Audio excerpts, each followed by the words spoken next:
ভিক্ষুক রাস্তা দিয়া যায় আর জমিদারের পুত্রবধূও যায়।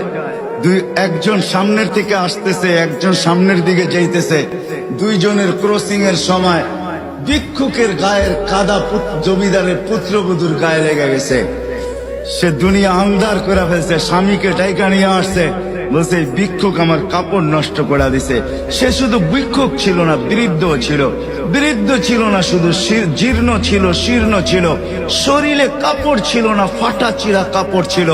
পায়ে জুতা ছিল না, পেটে ভাত ছিল না। জমিদারের পুত্র সইতে পারে নাই, যৌবনী শক্তি সয়তো সয় কি কইরা তার স্ত্রীর গায়ে ভিক্ষুকের কাদা।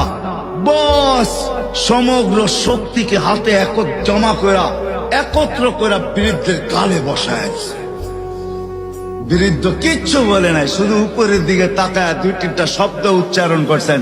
শব্দগুলা হলো ইয়া মাল্লাহ তারা হলো ওয়ুন, ও আল্লাহ চোখে দেখা যায় না। ও তারা কুল্লা শাই, তুই সব দেখিস। ফারা তারা মা বি, তুই কি দেখিস না আমার সাথে কি ঘটতেছে? এটা কি দেখিস না? বলতে দেরি যুবক, মরতে দেরি হয় নাই। জমিদার চলে আসছে, প্রতিশোধ নিবে। বৃদ্ধের একদিকে মুস্কি হাসি, একদিকে বলতেছে প্রেমের খেলা এমনই হয়।